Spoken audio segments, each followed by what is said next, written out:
দর্শক আমন্ত্রণ, আপনারা দেখছেন ইভালির সৌজন্যে আমাদের নিয়মিত আয়োজন বিশ সংলাপ। আপনাদের সাথে রয়েছি আমি সুলতান আহমেদ।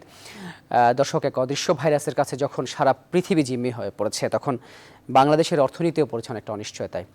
তবে আসার কথা, সেই অর্থনীতি পুনরুদ্ধারে সরকার একের পর এক প্রণোদনা প্যাকেজ ঘোষণা করেছে। এই পর্যন্ত প্রায় 25টির মতো প্রণোদনা প্যাকেজের আওতায় 1,25,000 কোটি টাকা বিতরণের সিদ্ধান্ত নিয়েছে সরকার। যদিও সেই প্রণোদনা বাস্তবায়ন করতে গিয়ে যেটি দেখা যায়, সেটি হচ্ছে বড়রাই বেশি পাচ্ছে, ছোটদের ক্ষেত্রে প্রাপ্তিটাও ছোট হচ্ছে।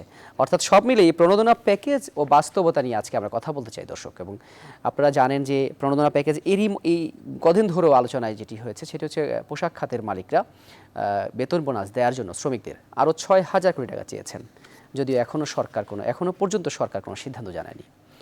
সব মিলিয়ে কেমন রয়েছে ক্ষুদ্র উদ্যোক্তারা, কেমন কাটছে তাদের সময়, কিংবা কি করে তাদেরকে আসলে মূল ধারায় তাদের ব্যবসা প্রতিষ্ঠান টিকিয়ে আবার গতি ফেরানো যায়, সেই সব বিষয়ে আজকে আমরা কথা বলতে চাই। দর্শক, আমাদের সঙ্গে বরাবরের মতো আজকেও 3 জন অতিথি যুক্ত হয়েছেন। আমাদের সঙ্গে যুক্ত হয়েছেন জনাব রাশেদুল করিম মুন্না, তিনি পরিচিত মুখ আমাদের পাটপণ্যের উদ্যোক্তা এবং পরিচালক এসএমই ফাউন্ডেশনের। ডক্টর তৌফিক ইসলাম খান আমাদের সঙ্গে যুক্ত হয়েছেন, তিনি একজন অর্থনীতিবিদ, research fellow, centre for policy dialogue CPD. আমাদের সঙ্গে চট্টগ্রাম থেকে একজন যুক্ত হয়েছেন জনাব মাহফুজুল হক শাহ, সাবেক পরিচালক, Chittagong chamber of commerce and industries. আপনাদের 3 জনকেই স্বাগত জানাচ্ছি আমাদের বিশ সংলাপ অনুষ্ঠানে। যেমনটি আসলে শুনছিলাম আমরা শুরুতেই, জনাব রাশেদুল করিম মুন্না, আপনার কাছে আসতে চাই। আপনারা বারবার এই কথাটি বলেছেন যে বড়রাই আসলে বেশি পাচ্ছে, অর্থাৎ যারা বেশি বড় উদ্যোক্তা, বেশি বড় ব্যবসায়ী, তাদেরকেই ব্যাংকগুলো দিতে বেশি আগ্রহী। এই কথা, এই অভিযোগ আমরা শুনতে পেয়েছি। এবং ছোটদের জন্য এখন আমরা এই সাম্প্রতিক সময় আমরা দেখলাম এসএমই ফাউন্ডেশন একটি প্রণোদনা নিয়ে কাজ করছে। সেখানে যদিও টাকার অঙ্ক সেটি খুব বড় নয়, সব মিলিয়ে 300 কোটি টাকা, এবং এই চলতি অর্থ বছরের জন্য 100 কোটি বরাদ্দ রাখা হয়েছে। এইটি দিয়ে যদি শুরু করি, যে ছোটদের জন্য আসলে এই উদ্যোগটিকে কিভাবে দেখছেন এবং সারা কেমন দেখছেন?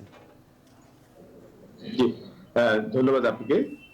মূলত গত বছর কোভিডের পর আমাদের যারা ছোট ছোট উদ্যোক্তা আছে এসএমই সেক্টরে, তারা কিন্তু তাদের প্রোডাক্টের বিক্রি বিষয়টা হচ্ছে বাধাগ্রস্ত হয়েছে। আমরা সবাই জানি গত 2টা ঈদ, পহেলা বৈশাখ থেকে শুরু করে মূল যে বিক্রি করার যে সুযোগগুলা, সেগুলা থেকে তারা বঞ্চিত হওয়ার কারণে তাদের যে উৎপাদিত পণ্যগুলো আছে, তারা কিন্তু সেটা স্টাক হয়ে আছে। অর্থাৎ তাদের মূলধনটা হচ্ছে কিন্তু এটা রুলিং হচ্ছে না। কিন্তু পাশাপাশি তাদের ইলেকট্রিসিটি, গ্যাস, পানি, স্যালারি থেকে শুরু করে সব ধরনের খরচগুলাই কিন্তু তাদের কন্টিনিউ করতে হচ্ছে।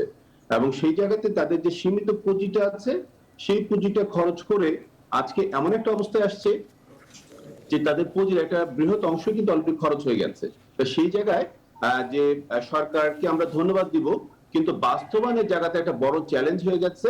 বর্তমান আমাদের ব্যাংকের যে ইমপ্লিমেন্টেশন স্ট্র্যাটেজি বা তাদের যে ব্যবস্থাপনা, সেই ব্যবস্থাপনার আওতায় কিন্তু এসএমইদেরকে সুরক্ষার কাজটা কিন্তু সেভাবে করা সম্ভব হয়নি।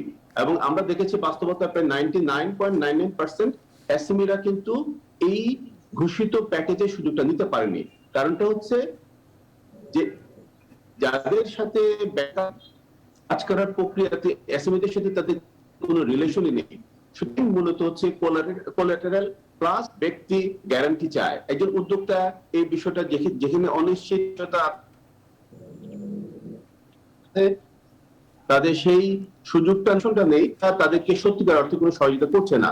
আমরা যেটা মনে করি যে সারা দেশের যে আমাদের সার্বিক যে জিডিপি, এখানে প্রায় 25% হচ্ছে কন্ট্রিবিউশন হচ্ছে এসএমইদের। সুতরাং এই এসএমইরা যদি এই চরম বাস্তবতায় যদি হারিয়ে যায়, তারা যদি থমকে যায়, তাহলে কিন্তু আমাদের যেই 2030 2041 এর যে ভিশন আছে, সেটা কিন্তু বাস্তবায়নের জায়গায় একটা বড় ধাক্কা আসবে। সুতরাং এখনই সময় আমাদেরকে কিভাবে সাহায্যের হাতটা বাস্তবতার আলোকে প্রোগ্রাম নেওয়া যায়। এই ক্ষেত্রে আমি বলবো যে ব্যাংকগুলির বর্তমান যে প্রোডাক্ট আছে ইমপ্লিমেন্টেশন জায়গাতে, এখানে একটু ইনোভেশনের কথা চিন্তা করতে হবে অর্থ মন্ত্রণালয়কে। কারণটা হচ্ছে যে এই আমরা 4% বলি, 4.5% বলি, সেটা চেয়ে বড় কথা হচ্ছে যে তাদের দেওয়ার যে পলিসিটা আছে, এখানে যদি বড় ধরনের একটি পরিবর্তন না আসে, সংস্কার না আসে, তাহলে কিন্তু ব্যাংকগুলা এই জায়গাতে হচ্ছে কোনো ধরনের সহযোগিতা করছে না। কিন্তু তাদের একটা বড় কাঠামো আছে সারা দেশব্যাপী। সুতরাং এই কাঠামোটাকে ব্যবহার করার ক্ষেত্রে সরকার কি ভাবতে হবে, যেহেতু রাষ্ট্রের একটা বড় দায়িত্ব আছে এসএমইদের সুরক্ষার ক্ষেত্রে, সেক্ষেত্রে আমি মনে করি নতুন একটি ইনোভেটিভ জবাবদিহিতার আওতায় যদি কোনো প্রোডাক্ট আনা যায় এবং যেখানে হচ্ছে নতুন যারা আছে তাদেরকে লোন দেওয়ার ব্যাপারটা নিশ্চয়তা বা তাদের জবাবদিহিতা থাকে, তাহলে আমি মনে করি যে এসএমইর জন্য সেটা ভালো হবে। পাশাপাশি আমি ধন্যবাদ যেটা জনাব বলবো মুন্না। যে আমাদের এসএমই ফাউন্ডেশন যে কাজটা করছে, সরকার এই 300 কোটি টাকা যেটা বরাদ্দ রেখেছে বছরের জন্য 100 কোটি টাকা দিয়েছে। আমরা দেখছি যে আমরা গতকালকে একটা বড় মিটিং হয়েছে সারা দেশের সবগুলো চেম্বার অ্যাসোসিয়েশন উদ্যোক্তাদেরকে নিয়ে একটা বড় মিটিং হয়েছে, যেখানে কয়েকশো উদ্যোক্তা ছিল, কয়েকশো অ্যাসোসিয়েশন ছিল, অ্যাসোসিয়েশন নেতৃবৃন্দ ছিল। তাদের কিন্তু বিশাল একটা অভিযোগ যে এই প্যাকেজগুলো কিন্তু বাস্তবতায় কোনো ধরনের সহযোগিতা করতে পারছে না এসএমইদেরকে। সুতরাং এসএমই ফাউন্ডেশন উদ্যোগ নিয়েছে এই জুনের মধ্যেই 100 কোটি টাকা নিয়ে কাজ করা। কিন্তু আমি মনে করি সারা দেশে যে বিশাল একটা চাহিদা আছে এসএমই সেক্টরে, এই চাহিদার তুলনায় 100 কোটি টাকা কিছুই না।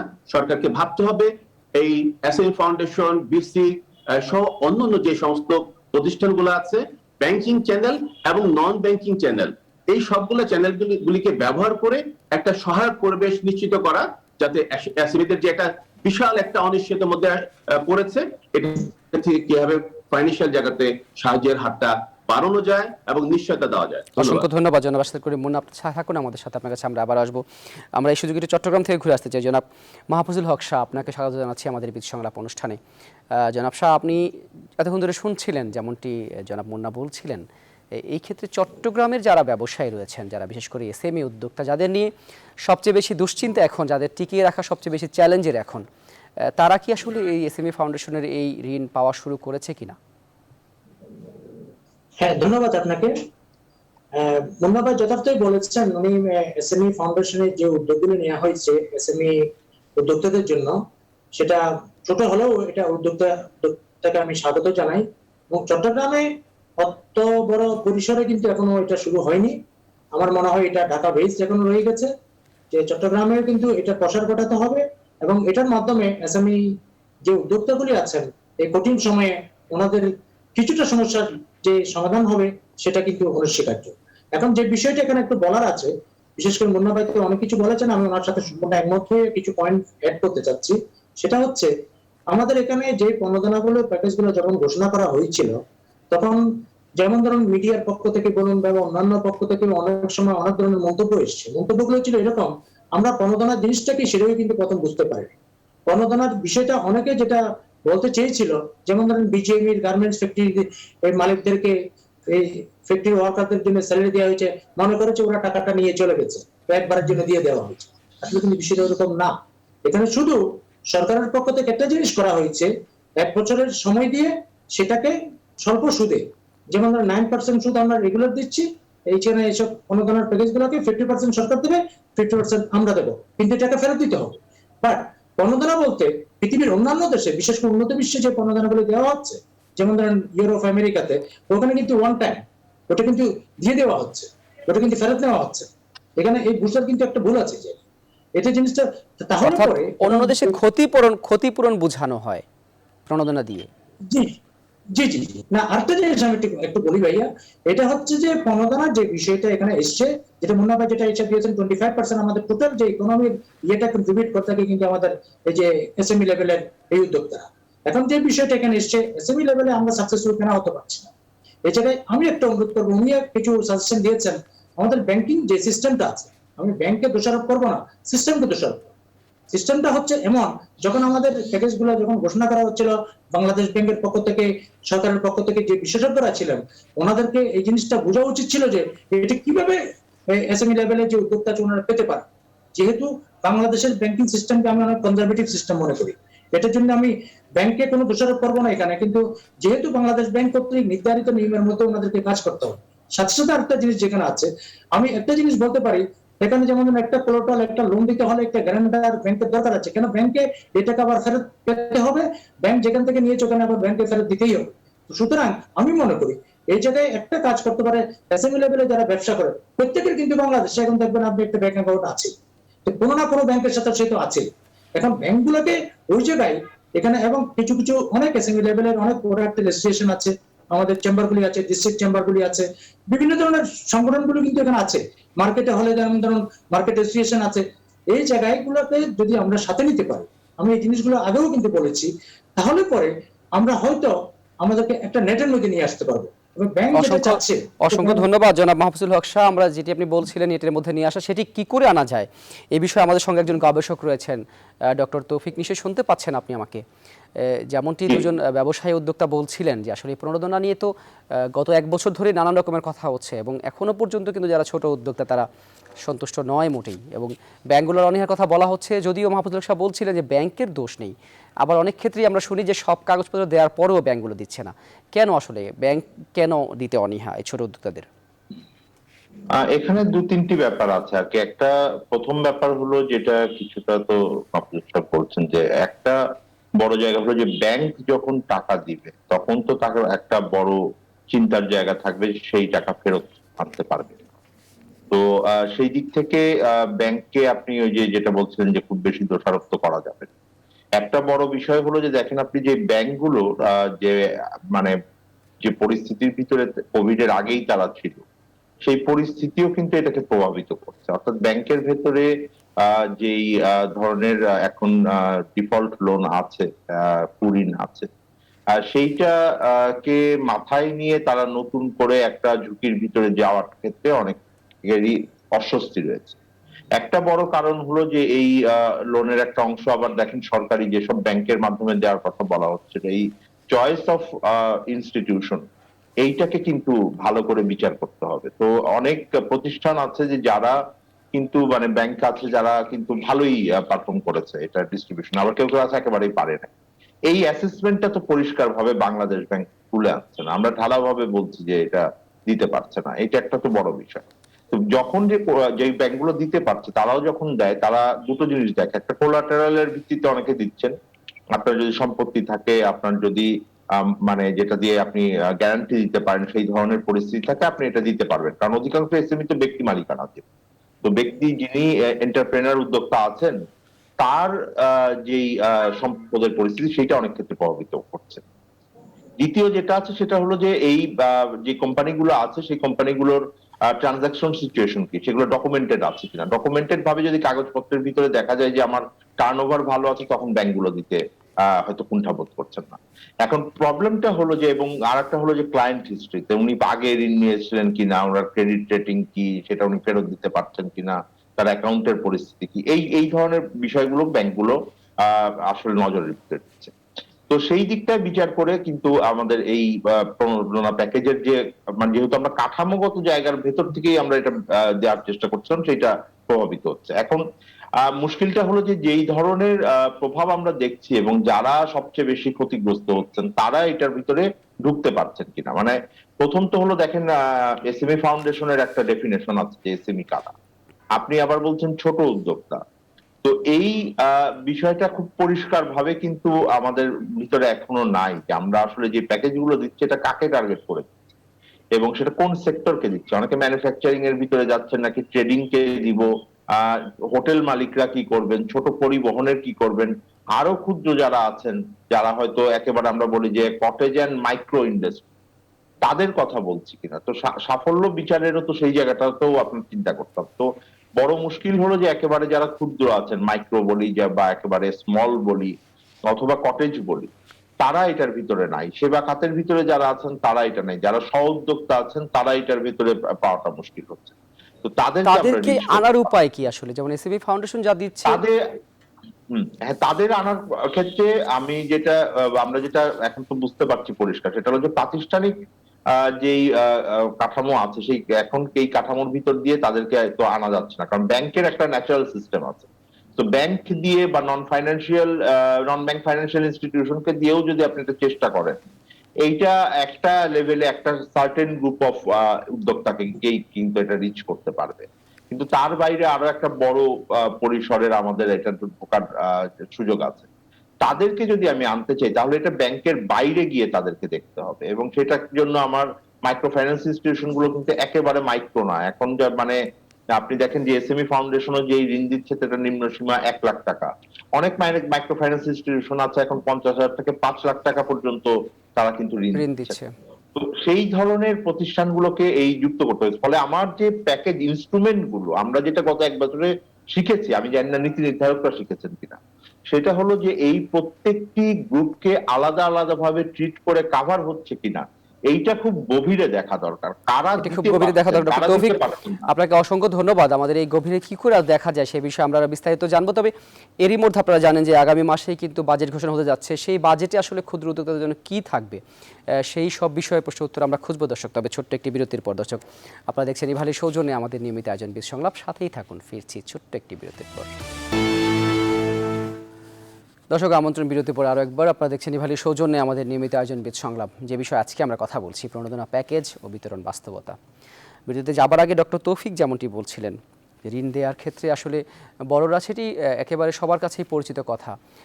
সামনে তো এরই মধ্যে ডক্টর তৌফিক আমরা জানি যে বাজেটের সময় চলে এসছে। এই ছোটদের জন্য আসলে এই বাজেটে আপনার দৃষ্টিতে কি করা প্রয়োজন?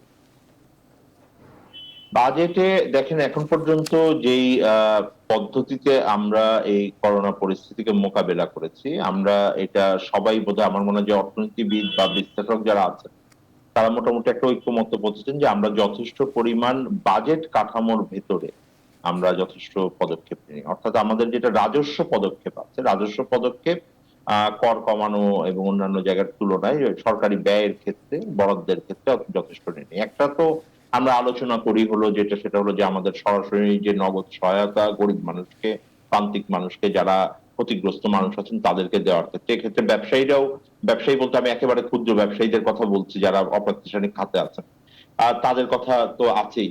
তার বাইরে যে বড় আসলে যদি আপনি কথা বলেন তখন আপনাকে বলতে হবে প্রণোদনা প্যাকেজ। প্রণোদনা প্যাকেজ কিন্তু এক ধরনের হাইব্রিড ইনস্ট্রুমেন্ট। এটা কিছুটা রাজস্ব কি আছে, বাজেট বরাদ্দ আছে, কারণ সাবসিডাইজ ভাবে দেওয়া হচ্ছে, রেয়াতি সুদে দেওয়া হচ্ছে, সরকার এটাকে বাকিটা পূরণ করার চেষ্টা করছেন।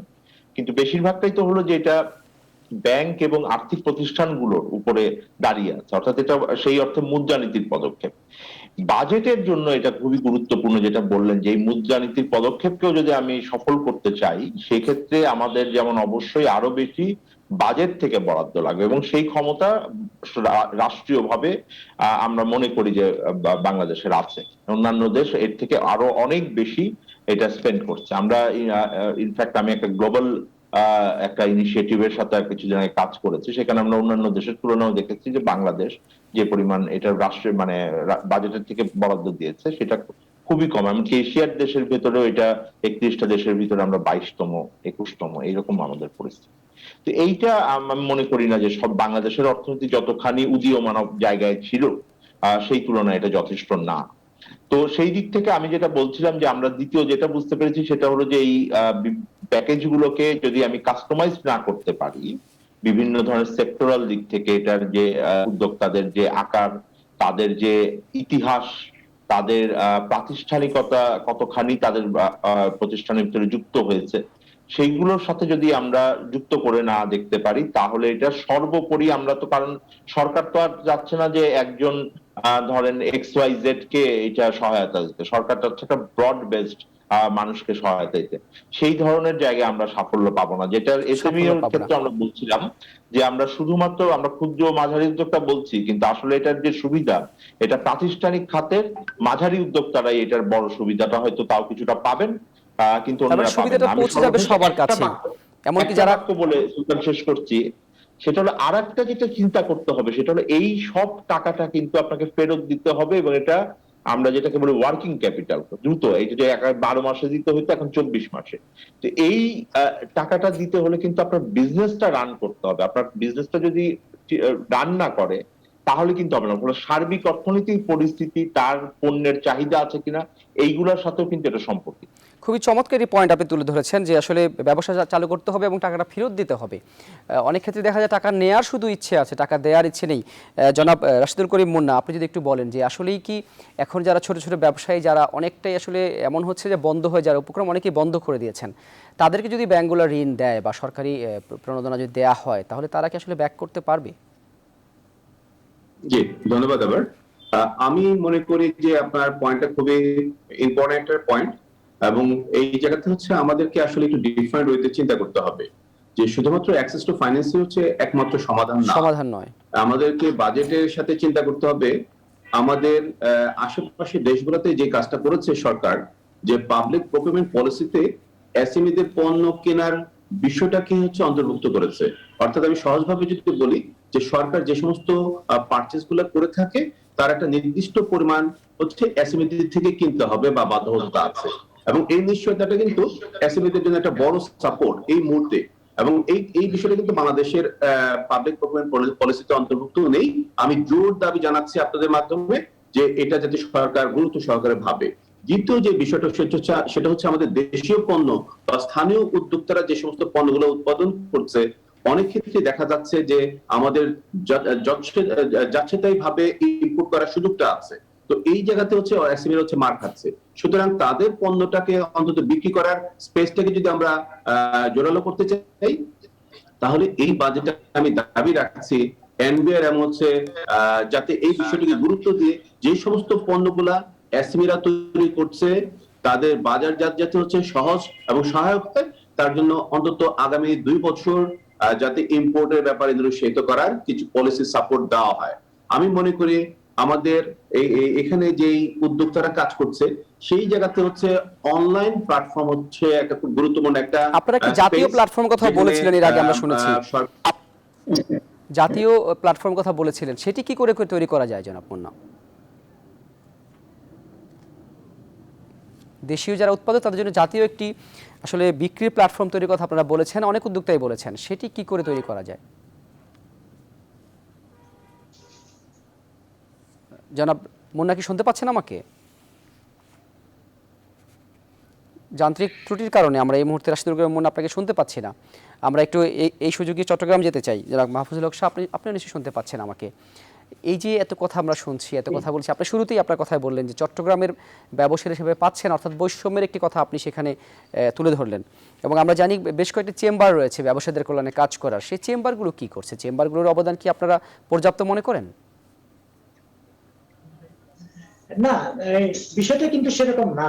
আসলে যে মানে যে ইস্যুটা নিয়ে আমরা আলাপ করছি এখানে টোটাল এসএমই লেভেলকে কিভাবে আরো বেশি ভালোভাবে এই পণ্যদানা প্যাকেজগুলো কাজে লাগাতে পারে এবং ওনাদের যে কাজে আসে এবং আমাদের জাতীয় ইকোনমিতে কন্ট্রিবিউট করতে পারে, এটা হচ্ছে মূল আমাদের বিষয়।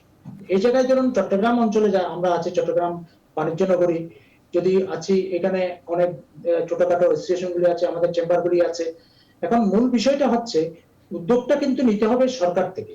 সরকার, আমি যতদূর জানি, এখানে যেসব মিনিস্ট্রি গুলা এইসব লেভেলগুলোতে কাজ করছে, বিশেষ করে আমাদের ইন্ডাস্ট্রি মিনিস্ট্রি আছে, আমাদের এগ্রিকালচার মিনিস্ট্রির কিছু কাজ আছে এখানে, আমাদের বস্ত্র মন্ত্রণালয়ের কিছু কাজ আছে এখানে। সুতরাং এসএমই লেভেলের যেই ম্যানুফ্যাকচারাররা আছে, যারা এখানে ব্যবসা করছে, এখানে সেবা লেভেলে বলুন আর ম্যানুফ্যাকচারিং লেভেলে বলুন, সেই লেভেলগুলো কোন কোন সেক্টরে কাজ করছে, কি কি প্রোডাক্ট নিয়ে কাজ করছে, এটা একটা গবেষণার বিষয় আছে। এগুলো পুরো একটা কিন্তু পুরোপুরি কোনো গবেষণা আমরা কোনো জায়গা থেকে আমরা পাই না। যেটি প্রশ্ন ছিল জনাব মাহফুজুল হক আপনার কাছে, যেমন আমরা দেখি বড় উদ্যোক্তাদের মধ্যে অনেকেই এমপি, মন্ত্রী এমন পদেও রয়েছেন, অর্থাৎ তাদের ক্ষমতার অভাব নেই এবং তারা এরই মধ্যে ফেব্রুয়ারি পর্যন্ত প্রায় 92% তাদের যে 33,000 করে সেটি আসলে তারা নিয়েছেন। তবে এসএমই উদ্যোক্তাদের কিন্তু 50% কিছুটা উপরে আমরা যে হিসেব দেখতে পাচ্ছি সেটি তারা বাস্তবায়ন করতে পেরেছে, অর্থাৎ ডিসবার্স হয়েছে। সেই ক্ষেত্রে আমাদের যে চেম্বারগুলো রয়েছে, বিসিসিআই বলেন, এমসিসিআই বলেন, এমন অসংখ্য চেম্বার রয়েছে যারা বিভিন্ন জেলা পর্যায়ে চেম্বারগুলো রয়েছে, তারা কি ভূমিকা রাখতে পারছে কিনা, সেই প্রশ্নের উত্তর আপনার কাছ থেকে আমরা নেব দর্শক। তবে ছোট্ট একটি বিরতির পরে দর্শক, আপনারা দেখছেন ইভালির সৌজন্যে আমাদের নিয়মিত আয়োজন বীজ সংলাপ, সাথেই থাকুন, ফিরছি ছোট্ট আরেকটি বিরতির পর। দর্শক আমন্ত্রণ আরও একবার, আপনারা দেখছেন ইভালির সৌজন্যে আমাদের নিয়মিত আয়োজন বীজ সংলাপ, যে বিষয়ে আজকে আমরা কথা বলছি প্রণোদনা প্যাকেজ ও বাস্তবতা। বিরতিতে যাবার আগে যেমনটি জনাব মাহফুজুল হক আপনার কাছে প্রশ্ন ছিল যে চেম্বারগুলো আসলে কি করছে ছোট এবং মাঝারো শিল্পের ব্যবসায়ীদের জন্য, সেটি কি পর্যাপ্ত মনে করেন? হ্যাঁ, না ঠিক আছে। ওই বিষয়টা হচ্ছে আমাদের চেম্বারগুলো যেটা করছে, আমরা সরকারের কাছে এবং যারা বিশেষ করে এসএমই এই যে কার্যক্রমগুলোকে কন্টিনিউ করার জন্য সরকারি যে দপ্তরগুলি কাজ করছে বা অন্যান্য এজেন্সিগুলি কাজ করছে, ওনাদেরকে জিনিসগুলো আমরা ওয়াকিবহাল করছি, আমরা জানাচ্ছি। এবং কোনো কোনো জায়গায় যদি এইসব জায়গায় আমাদের কোনো চেম্বারগুলির কাছ থেকে বা স্টেশনগুলির কাছ থেকে সহযোগিতা চাওয়া হয়, সেটা দেওয়ার চেষ্টা করছি। কিন্তু বাস্তবায়নের ক্ষেত্রে যে মূল চেম্বারগুলোর ভূমিকা কি পর্যাপ্ত কিনা, চেম্বারগুলো কি আরো ভূমিকা রাখা উচিত কিনা এখানে? না, আপনি একটা জিনিস আমাদের এখানে বুঝার একটা ভুল হচ্ছে। আমাদের চেম্বারগুলোর কাজটা কি? আমরা we are bridge on the bridge between customer and then government, that's it. আমরা যে উদ্যোক্তা আছেন, উদ্যোক্তা এবং আমাদের সরকারের মধ্যে আমরা ব্রিজ হিসেবে কাজ করছি। জি জি, সেই এখানে ব্রিজের কোনো কথা আমি কিছু বলছি করার যে নেই। সরকারের কাছে ক্ষুদ্র এবং মাঝারি শিল্প উদ্যোক্তাদের দাবি দেওয়া রয়েছে যে প্রণোদনা পাচ্ছে না, এগুলো কি তারা সরকারকে বোঝাতে সক্ষম হচ্ছে কিনা, তাদের দাবি দেওয়া পূরণ করতে পারছে হ্যাঁ, কিনা? অবশ্যই সরকার, না আমি তো এই জায়গায় তো এই যে আমরা আলোচনা করছি, আমরা তো এটাই তো সরকারকে বোঝানোর জন্য, সরকারকে দৃষ্টি আকর্ষণ করার জন্য জিনিসগুলো বলছি। এখন আপনি কি বুঝতে পারছেন কিনা সেটা তো আমরা বলতে পারবো না। এখন আপনি যদি ইচ্ছা করে, আপনি যদি জেগে জেগে ঘুমান, তাহলে তো আপনাকে ঘুম ভাঙাতে পারবো না। বিষয়টা হচ্ছে ওই জায়গায় আপনি বাস্তবায়ন করবেন, আপনাকে ডিসিশন দিতে হবে। এখন আপনি বুঝতেছেন আপনার যে পলিসি আছে সেটা মাইক্রো লেভেলে বা অসংখ্য ধন্যবাদ জনাব মাহফুজ হক সাহেব আপনাকে। আমরা এই সেই বিশেষ বিষয়টি তো বিরতিতে আমরা অল্প করতে সময়ের মধ্যে আমরা একটু রাশিদুল করিম আপনার কাছে ফিরতে চাই। যেমনটি আসলে প্রশ্ন ছিল, চেম্বারগুলোর ভূমিকা কি আপনি পর্যাপ্ত মনে করেন কিনা? আমি ওনার সাথে একমত যে আমরা গত 1 বছর ধরে কিন্তু চেম্বার থেকে এফবিসিসিআই বলেন, ঢাকা চেম্বার বলেন, এমসিসি বলেন, সবাই কিন্তু বিষয়টাকে সুস্পষ্টভাবে নিয়ে আসছে যে এসএমইরা হচ্ছে এই প্যাকেজের সুযোগটা পাচ্ছে না। কিন্তু যেটা হচ্ছে নীতি নির্ধারণ মহলে যারা আছে, আমি মনে করি ওনাদেরকে চিন্তা করতে হবে যে এই কোভিড এর কারণে যে আগামী 2-3 বছরের যে একটা নেগেটিভ ইম্প্যাক্ট আসবে, সেটা থেকে এই এসএমইদেরকে সুরক্ষার জন্য কিছু সুনির্দিষ্ট পদক্ষেপ নিতে হবে। পাশাপাশি আমি মনে করি এসএমইদের যে সংখ্যাটা আছে মাঝারি এবং তার পাশাপাশি স্মল মাইক্রো এবং কটেজদেরকে যদি আমরা আলাদা করতে পারি, এবং স্পেশালি আমি বলবো যে স্মল মাইক্রো এবং কটেজদের জন্য আলাদা যদি প্যাকেজ ঘোষণা করা হয় সুনির্দিষ্টভাবে এবং জবাবদিহিতা রাখা হয়, এবং সেই সাথে কিছু নীতি সহায়তা ঘোষণা করা হয়। কারণ একটা জিনিস আমাদেরকে মাথায় রাখতে হবে যে যে কোনো উদ্যোক্তা কিন্তু 2-3 বছরের একটা চ্যালেঞ্জ অতিক্রম করে হচ্ছে একজন উদ্যোক্তা তৈরি হয় একটা স্বপ্ন নিয়ে। সুতরাং এই উদ্যোক্তারা যদি হারিয়ে যায় আজকের এই বাস্তবতায়, তাহলে কিন্তু আমাদের আগামী উদ্যোক্তা তৈরি দিনের করা অর্থনীতি সত্যি একটা বড় কঠিন ধাক্কা কাজ, আসবে। সেটি আসলে দেশের জন্য কারোর জন্য মঙ্গলজনক হবে না, অর্থনীতির জন্য নয়। জনাব রাশিদুল করিম, আপনাকে অসংখ্য ধন্যবাদ। শেষবারের মতো ডক্টর তৌফিক আপনার কাছে একটু ফিরতে চাই।